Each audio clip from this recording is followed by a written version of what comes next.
to Startup Journey's Founders Unplugged podcast, the place where we peel back the layers of the startup world. In this inaugural episode, we're in conversation with Shane Van de Vorstenbosch, a seasoned business owner and startup founder, and a trusted advisor to my previous venture. Shane's known for thinking outside the box. Now, whether you're a new or early stage founder, his insights are bound to strike a chord with you. Now let's catch a glimpse of some of the most thought-provoking moments and highlights from our discussion. My joke to most business startups is the best thing you can do is go to the casino, take all your money and just bet it on black. Listening to successful business people on stage who have had 5 successful businesses, the truth is that they've had 1 successful business and then they've had cash. And the cash has allowed them to fast track the next 4. So the solution is easy. Just have a mozza of money and spend it really quickly and fast track your development. And of course, every single startup has a mozza of money. So there's 2 pieces of advice. One is know when to stop flogging a dead horse. And the other piece of advice is know when to persevere. And unfortunately, hindsight is the only thing that can tell you whether or not you made the right call.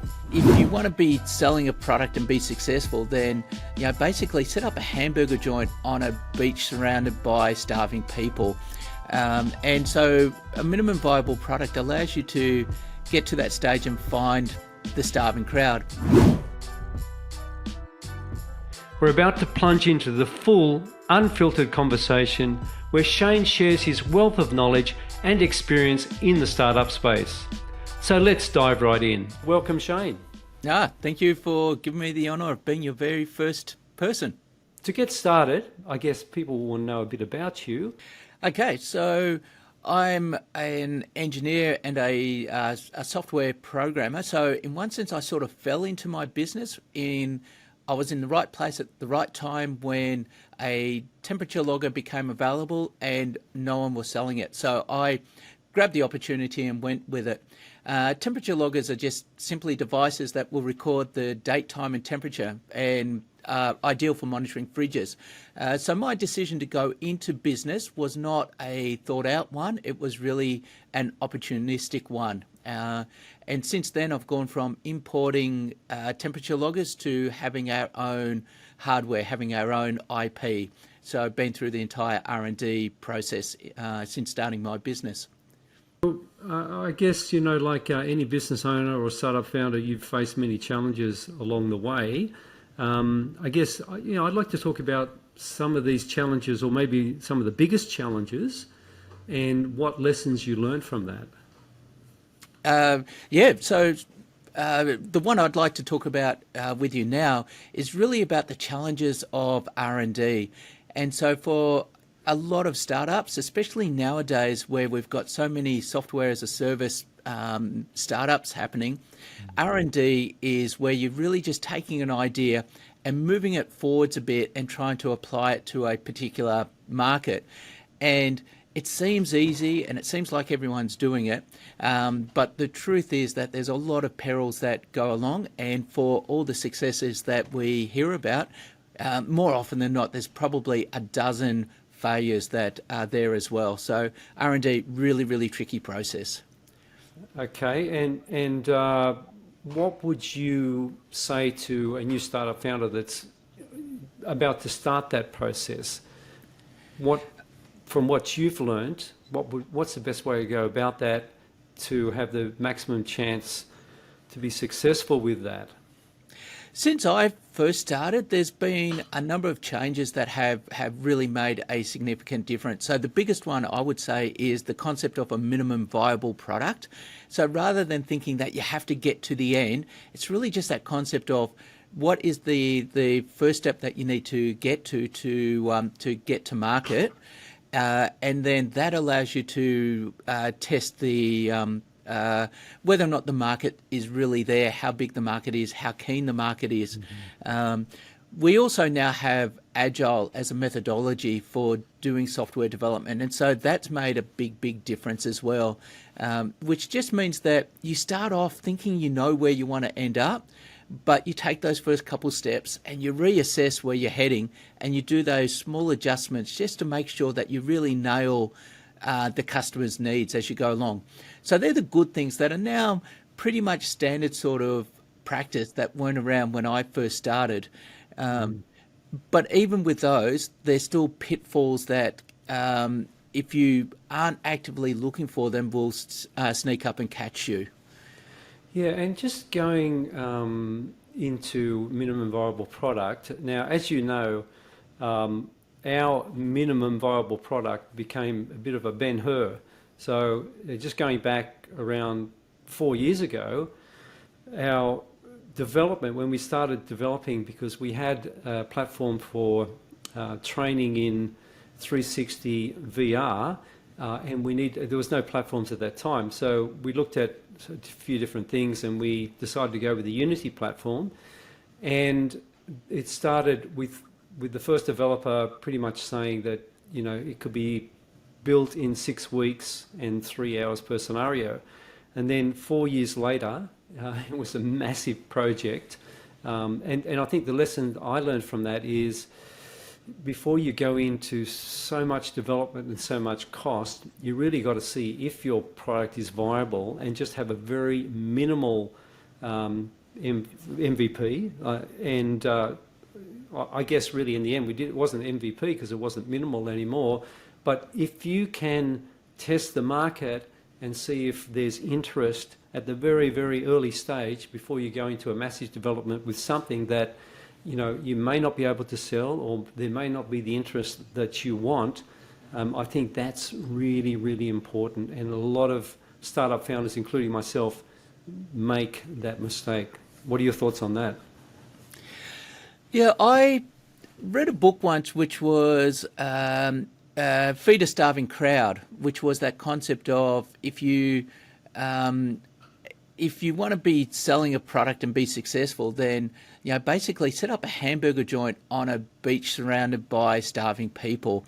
And so a minimum viable product allows you to get to that stage and find the starving crowd.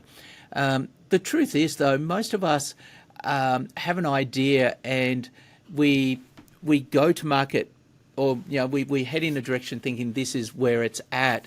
And for me, I was fortunate because I was selling traditional loggers and was heading in the direction of wireless loggers. I knew that's where the future was.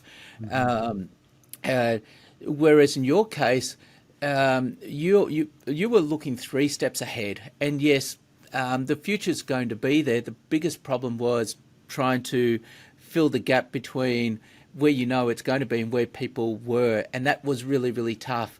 And so there were a number of wait a minute, let's move into this industry.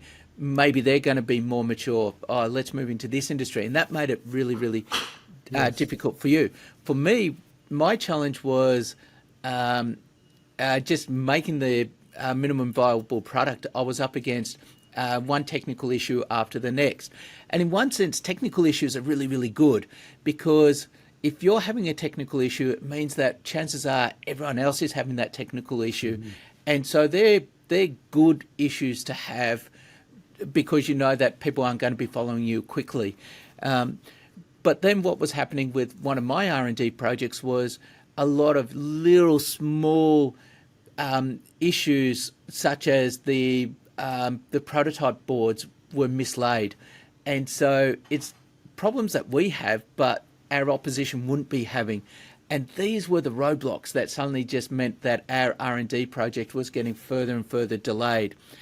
So for us, just getting to that minimum viable product, even though we knew we had to get there, it just got further and further and further away, just because of a lot of problems that were just beyond our control. Considering that your background as an engineer and developer, what are your thoughts on technology? This is what happened with us as well, because it did take 4 years to develop. Once it's developed, some of it was already old technology. So you need to be constantly keeping up to date with the technology, which of course there's more cost involved. And if you take a long time to develop something, then it can, by the time it's finished, it can be already old technology. Now we didn't get any investment money. We were self-funded, so we had a certain amount, and so we couldn't put a huge amount in to get like a whole huge team of developers and get it done really quickly.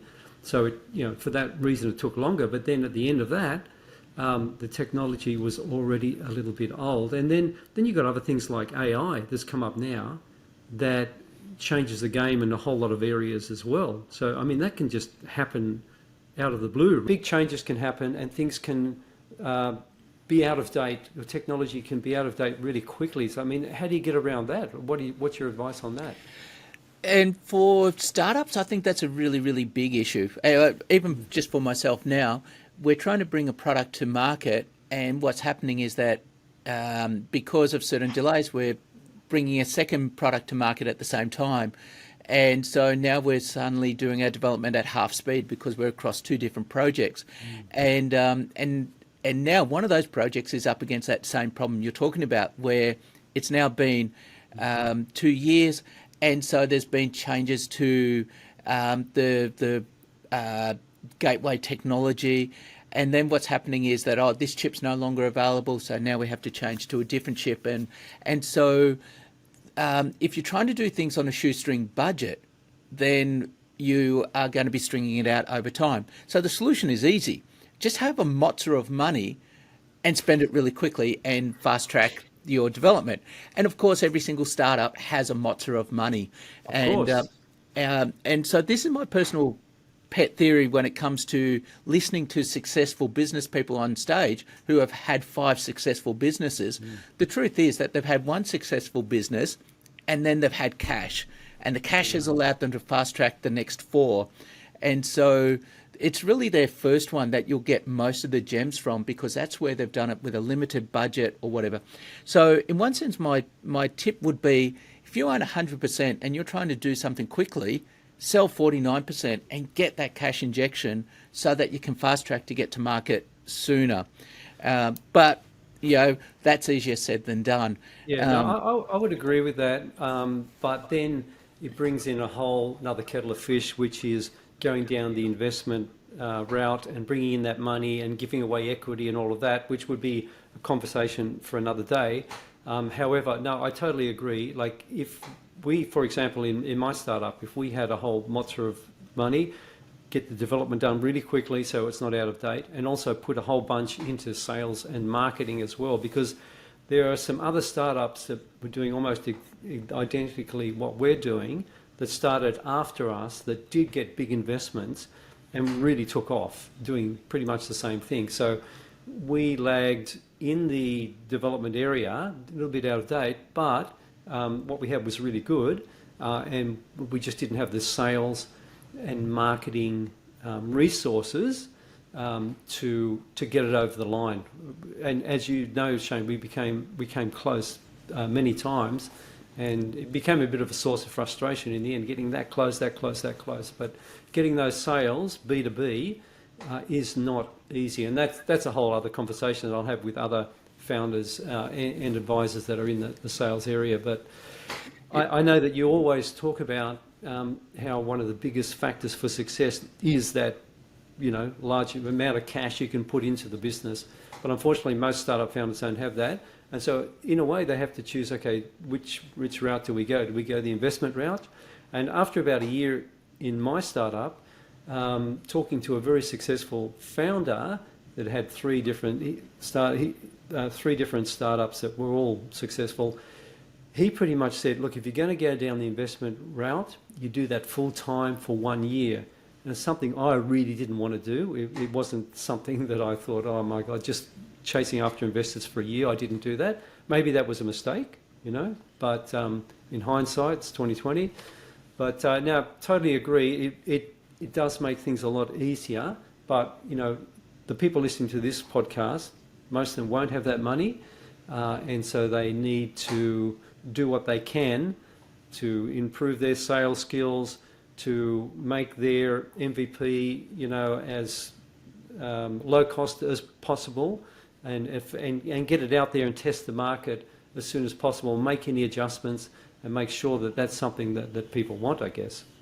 And so I guess now I've got the benefit that all of my R&D is being funded by the profits of the rest of my business. But I know when my business started, my R&D was actually being funded by the contract that I had. So I was doing contracts documentation as a technical writer, and in my spare time was writing the software. And in fact, that's where a lot of your big name startups actually, it's the pet project on the weekends that get it across the line. And so I think that's an important principle for a lot of startups is you need to have an independent income stream. But where most of us make the mistake is thinking that if we just have a trickle of money coming into the project, then we can get it across the line. And the hard truth is, no, you'd be better off pumping money in faster. But at the same time, my joke to most business startups is the best thing you can do is go to the casino, take all your money and just bet it on black. And if you can't afford to do that, then you can't afford to be a startup, because you're looking at 50-50 chance of it winning, 50-50 chance of losing. And in fact, it's worse than that. We know that most businesses fail in their first year. And so my recommendation is, get more money up front and commit to it sooner, but only if you can afford to lose it. So it's a tough one. It's and if you're going to fail fast, no? Fail fast. Yes. Fail fast. But that's a hard truth to listen to. And in my very first failed R&D project, my problem was I was just trickling money into the project, and it just kept on going on and going on. And the end was always so close, and that was your experience. We're almost there. I was fortunate in that my moment of failure was when the hardware designer said, oh yeah, we've got this board and we're almost ready to go to market, and it's got this limitation, this limitation, this limitation. But by the way, I've just developed this other board and it doesn't have any of those limitations. And we're going, fantastic, so we can port our code across. And he goes, no, I have to start again. And we're just going, so what you're telling me is we're back 3 years ago. And so it was a clean break. That was my wake-up moment of I had to put the pin there. 5 years later, we repeated the exercise with a different team and we got it across the line. And this is a really tough piece of advice for any business owner. Is there's two pieces of advice. One is know when to stop flogging a dead horse, and the other piece of advice is know when to persevere. And unfortunately, hindsight is the only thing that can tell you whether or not you made the right call. Absolutely. Yeah. Or listening to this podcast and getting all the advice of people coming in the future. Yeah. And I remember, like thinking we're so close, and then there's some like cartoon of a guy in a gold mine with a pick digging, and he's like that far away from the gold. You see on the other side, he doesn't see it, and then like he gives up there. And I always felt like it was that with us, and that's what made us keep going. But there was lots of other factors, like I said, sales, COVID, all that sort of stuff that we had to go through.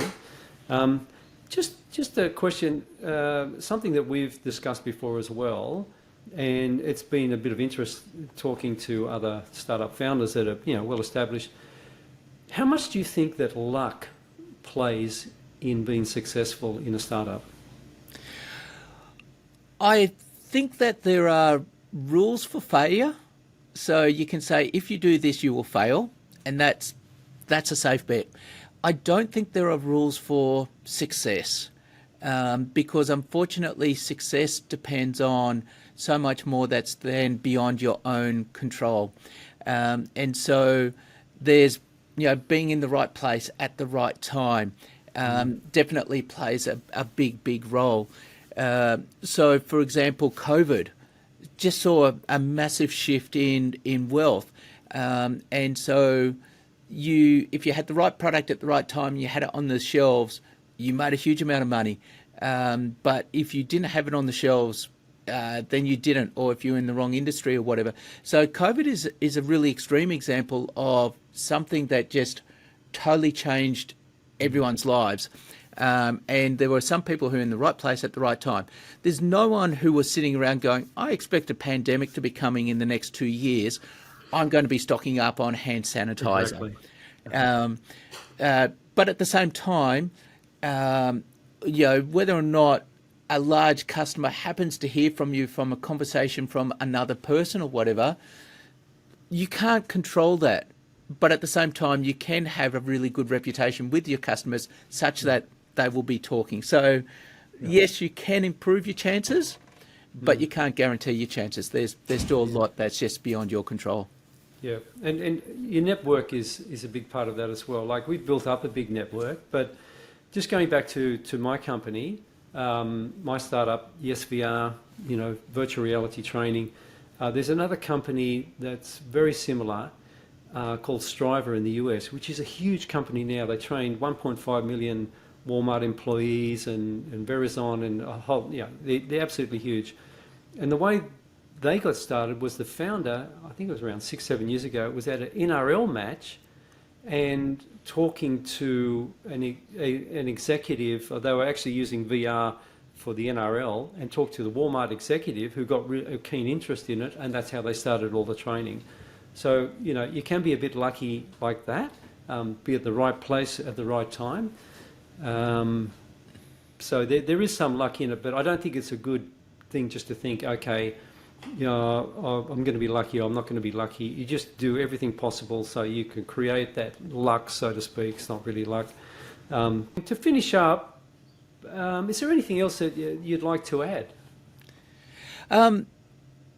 All the best with this podcast series. I think that we have a lot of people jumping up and down saying, hey, listen to me, I've got the secrets to success. Whereas I think, it's actually on reflecting on wins and losses and trying to learn from others that we can try to avoid some of the pitfalls as we go through business. So, yes, all the best with the series. Thanks very much, Shane, and really appreciate you coming on today and your time, which is really valuable. And I'm sure that there'll be lots of fantastic lessons in there for new startup founders and entrepreneurs. So looking forward to getting the podcast out. Fantastic. Okay, thanks so much, Shane. Thanks a lot. Bye. Okay, bye. And that's a wrap for this episode of Startup Journeys, Founders Unplugged. We hope you found this conversation with Shane as insightful and inspiring as we did. If you enjoyed today's episode and want to embark on more startup journeys with us, don't forget to hit that subscribe button so you never miss an episode filled with real stories and valuable insights from the startup world. Thank you for joining us on this adventure, and remember, the journey is just beginning. Stay curious, stay inspired, and keep innovating. Until next time, from all of us at Startup Journeys, take care and keep thriving in the world of startups.